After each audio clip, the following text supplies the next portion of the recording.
ଏହି ପାଞ୍ଚଟି ନାମ ଥିବା ପୁରୁଷ ଜନ୍ମରୁ ହିଁ ମାଲିକ ହେବାର ଭାଗ୍ୟ ନେଇ ଆସିଥାନ୍ତି। ଏହି ପାଞ୍ଚଟି ନାମ ଥିବା ପୁରୁଷ ଜନ୍ମରୁ ହିଁ ମାଲିକ ହେବାର ଭାଗ୍ୟ ନେଇ ଆସିଥାନ୍ତି। ବନ୍ଧୁଗଣ, ଚାଣକ୍ୟ ନୀତି ଆଚାର୍ଯ୍ୟ ଚାଣକ୍ୟଙ୍କ ଦ୍ୱାରା ରଚାଯାଇଥିବା ଏକ ନୀତି ଗ୍ରନ୍ଥ ଅଟେ, ଯେଉଁଥିରେ ଜୀବନରେ ସୁଖମୟ ସଫଳତା ବନାଇବା ପାଇଁ ଅନେକ ପ୍ରକାର କଥା ଲେଖାଯାଇଅଛି। ଏହି ଗ୍ରନ୍ଥର ମୁଖ୍ୟ ଉଦ୍ଦେଶ୍ୟ ମାନବ ସମାଜକୁ ଜୀବନର ପ୍ରତ୍ୟେକ ବ୍ୟକ୍ତିକୁ ପ୍ରାଥମିକ ଶିକ୍ଷା ଦେବା ପାଇଁ ଅଟେ। ଆଚାର୍ଯ୍ୟ ଚାଣକ୍ୟ ଜଣେ ମହାନ ଜ୍ଞାନୀ ଥିଲେ, ଯିଏ ନିଜର ନୀତି ନିୟମ ବଳରେ ଚନ୍ଦ୍ରଗୁପ୍ତ ମୌର୍ଯ୍ୟକୁ ରାଜାର ଆସନରେ ବସେଇ ଦେଇଥିଲେ। ଆସନ୍ତୁ ଜାଣିବା ଆଚାର୍ଯ୍ୟ ଚାଣକ୍ୟଙ୍କର ବିଶେଷ ମହତ୍ୱପୂର୍ଣ୍ଣ ନୀତି, ଯାହା ଆପଣଙ୍କ ଜୀବନରେ କୌଣସି ନା କୌଣସି ପରିସ୍ଥିତିରେ କାମରେ ନିଶ୍ଚୟ ଆସିବ। ଆଜି ଆମେ ଜ୍ୟୋତିଷ ଶାସ୍ତ୍ରର ବହୁତ ଅଦ୍ଭୁତ କଥା ବିଷୟରେ ଜଣେଇବୁ। କୁହାଯାଏ, ଏହି ପାଞ୍ଚଟି ଅକ୍ଷରରୁ କୌଣସି ଅକ୍ଷର ଆରମ୍ଭ ହୋଇଥିବା ନାମର ବ୍ୟକ୍ତି ଜନ୍ମରୁ ହିଁ ମାଲିକ ହୋଇଥାନ୍ତି। ଯେତେବେଳେ ବ୍ୟକ୍ତିର ଜନ୍ମ ହୋଇଥାଏ, ସେହି ବ୍ୟକ୍ତିର ଜନ୍ମରୁ ହିଁ ନାମକରଣ କରି ଦିଆଯାଇଥାଏ। ଯେଉଁ ନାମ ଜନ୍ମରୁ ରଖାଯାଇଥାଏ, ସେହି ନାମରୁ ଦୁନିଆ ସେହି ବ୍ୟକ୍ତିକୁ ଜାଣିଥାଏ ଏବଂ ସେହି ନାମରୁ ଡାକିଥାଏ। ଆପଣମାନେ ଶୁଣିଥିବେ ନାମରୁ କ'ଣ ମିଳିଥାଏ, ଯାହା ବି ଡାକିଲେ, କିନ୍ତୁ ବାସ୍ତୁରେ ଏହି ଯୁକ୍ତି ବିଲକୁଲ ଭୁଲ ଅଟେ। କାରଣ ଗୋଟେ ବ୍ୟକ୍ତିର ନାମରୁ ବହୁତ କିଛି ଥାଏ। ଜ୍ୟୋତିଷ ଶାସ୍ତ୍ର ଅନୁସାରେ ନାମର ପ୍ରଥମ ଅକ୍ଷର ଆପଣଙ୍କ ଜୀବନ ଉପରେ ହିଁ ପ୍ରଭାବ ପକାଇଥାଏ। ନାମର ପ୍ରଥମ ଅକ୍ଷରରୁ ଆପଣଙ୍କୁ ବହୁତ କିଛି ସୂଚନା ମିଳିଥାଏ। ଯେଉଁ ବ୍ୟକ୍ତି ଆରମ୍ଭରୁ ପଢ଼ିବା ପାଇଁ ଯାଇଥାଏ, ତ ସର୍ବପ୍ରଥମେ ତାର ନାମ ହିଁ ପଚରା ଯାଇଥାଏ। ଏହି କଥା ତ ଆପଣମାନେ ସମସ୍ତଙ୍କୁ ଜଣାଥିବ, କିନ୍ତୁ କିଛି ଲୋକ ଏମିତି ହୋଇଥାନ୍ତି ଯେଉଁମାନେ ମାଲିକ ହେବା ପାଇଁ ହିଁ ଜନ୍ମ ନେଇଥାନ୍ତି।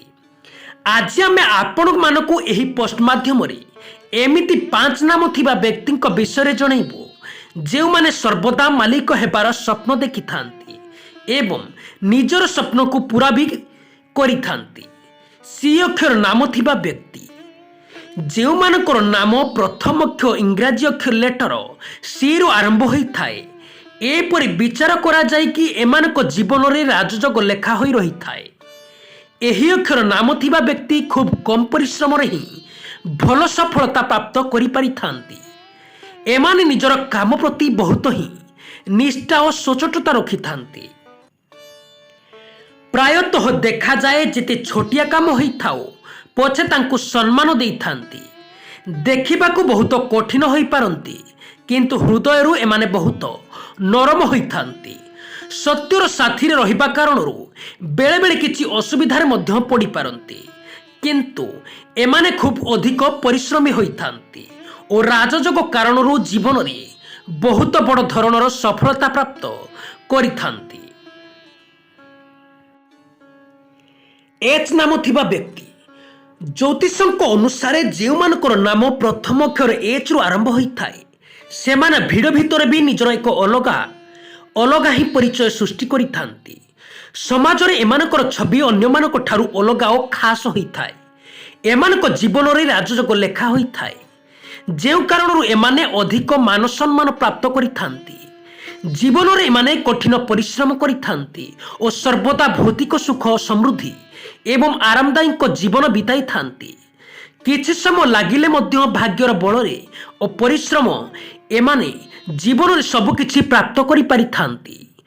ଏଲ୍ ନାମ ଥିବା ବ୍ୟକ୍ତି, ଯେଉଁମାନଙ୍କର ନାମ ଏଲ୍ ଅକ୍ଷରରୁ ଆରମ୍ଭ ହୋଇଥାଏ, ଏପରି ବ୍ୟକ୍ତି ସରଳ ସ୍ୱଭାବର ହୋଇଥାନ୍ତି। ପଢ଼ିବା ଲେଖିବାରେ ଏମାନଙ୍କର ରୁଚି ଅଧିକ ରହିଥାଏ। ଭାଗ୍ୟର ଧନୀ ହେବା କାରଣରୁ ଓ ନିଜର ପରିଶ୍ରମ ବଳରେ ଏମାନେ ଜୀବନରେ ସଫଳତାର ଉଚ୍ଚପଦ ପ୍ରାପ୍ତ କରିଥାନ୍ତି। ଭାଗ୍ୟଶାଳୀ ହେବା କାରଣରୁ ଏମାନଙ୍କୁ ବହୁତ ଅଧିକ ଧନ ବୈଭବ ପ୍ରାପ୍ତ ହୋଇଥାଏ। କୁହାଯାଏ କି ଏହି ଲୋକମାନେ ଅଧିକ ଭାବୁକ ଓ ସଫା ହୃଦୟ ରହିଥାନ୍ତି। ଏମ୍ ଅକ୍ଷର ନାମ ଥିବା ବ୍ୟକ୍ତି, ଜ୍ୟୋତିଷଙ୍କର ଅନୁସାରେ ଯେଉଁମାନଙ୍କର ନାମ ଏମ୍ ଅକ୍ଷରରୁ ଆରମ୍ଭ ହୋଇଥାଏ, ସେମାନେ ବହୁତ ହିଁ ତୀକ୍ଷ୍ଣ ବୁଦ୍ଧି ସ୍ୱଭାବର ହୋଇଥାନ୍ତି ଓ ତା ସହିତ ସାହସୀ ମଧ୍ୟ ହୋଇଥାନ୍ତି। ଏମାନେ ନିଜକୁ ଅନ୍ୟମାନଙ୍କ ଠାରୁ କୌଣସି କ୍ଷେତ୍ରରେ କମ୍ ବୋଲି ଭାବିବାର ଭୁଲ କରିନଥାନ୍ତି। ପ୍ରାୟତଃ ନିଜର ଏକ ବିଜନେସ୍ କରିବାର ଇଚ୍ଛା ରଖିଥାନ୍ତି।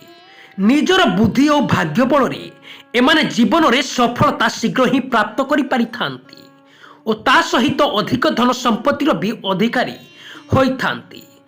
ଏସ୍ ନାମ ଥିବା ବ୍ୟକ୍ତି କୁହାଯାଏ କି ଯେଉଁମାନଙ୍କର ନାମ ଏସ୍ ଅକ୍ଷରରୁ ଆରମ୍ଭ ହୋଇଥାଏ ସେମାନେ ବହୁତ ଭାଗ୍ୟଶାଳୀ ହେବାର ସୂଚନା ମିଳିଥାଏ। ନିଜର ଜୀବନରେ ଏମାନଙ୍କୁ ବହୁତ ଧନ ବୈଭବର ଅଧିକାରୀ ହୋଇଥାନ୍ତି। ଏସ୍ ଅକ୍ଷର ନାମ ଥିବା ବ୍ୟକ୍ତି ସକାରାତ୍ମକ ଚିନ୍ତା ଶକ୍ତି ହୋଇଥିବାରୁ ନିଜର ଆଖପାଖର ପରିବେଶକୁ ମଧ୍ୟ ସକାରାତ୍ମକ କରିବାର କ୍ଷମତା ରଖିଥାନ୍ତି। ଏମାନଙ୍କର ଭଲ ସ୍ୱଭାବ କାରଣରୁ ଲୋକମାନେ ଏମାନଙ୍କୁ ସର୍ବଦା ହିଁ ମନେ ରଖିଥାନ୍ତି। ରାଜଯୋଗର କାରଣରୁ ଏମାନେ ଜୀବନରେ ସଫଳତା ହାସଲ କରିଥାନ୍ତି। ଭି ନାମ ଥିବା ବ୍ୟକ୍ତି ଜ୍ୟୋତିଷଙ୍କ ଅନୁସାରେ ଯେଉଁମାନଙ୍କର ନାମ ପ୍ରଥମ ଅକ୍ଷର ଭି ଅକ୍ଷରରୁ ଆରମ୍ଭ ହୋଇଥାଏ ସେହିପରି ବ୍ୟକ୍ତି ନିଜର ଭାଗ୍ୟ ପରିଶ୍ରମ ଓ ବୁଦ୍ଧିମତା କାରଣରୁ କମ୍ ସମୟରେ ନିଜର ଲକ୍ଷ୍ୟକୁ ପ୍ରାପ୍ତ କରି ନେଇଥାନ୍ତି। ଏମାନଙ୍କ ପାଖରେ ଧନର ଅଭାବ ରହିନଥାଏ। ଏମାନେ ପ୍ରତ୍ୟେକ କାର୍ଯ୍ୟକୁ ବାଲାନ୍ସ କରି ଚାଲିଥାନ୍ତି। ଏପରି ବ୍ୟକ୍ତି ବହୁତ ଶାନ୍ତ ସ୍ୱଭାବର ହୋଇଥାନ୍ତି। ଏମାନଙ୍କର ବ୍ୟବହାରରେ ବାକ୍ୟ କୁଶଳତା ରହିଥାଏ ଯେଉଁ କାରଣରୁ ଲୋକମାନେ ଏମାନଙ୍କ ପ୍ରତି ଅତି ସହଜରେ ଆକର୍ଷିତ ହୋଇଥାନ୍ତି। ଏମାନଙ୍କର କାର୍ଯ୍ୟ ନିଜ ହାତକୁ ନେଇଥାନ୍ତି। ଏମାନେ ଯେଉଁ କାର୍ଯ୍ୟ ନିଜ ହାତକୁ ନେଇଥାନ୍ତି ତାହାକୁ ସଚ୍ଚୋଟତା ଏବଂ ନିଷ୍ଠାର ସହିତ କରିଥାନ୍ତି ଯେଉଁ କାରଣରୁ ଏମାନେ ଜୀବନରେ ଉଚ୍ଚ ଧରଣର ସଫଳତା ପ୍ରାପ୍ତ କରିଥାନ୍ତି।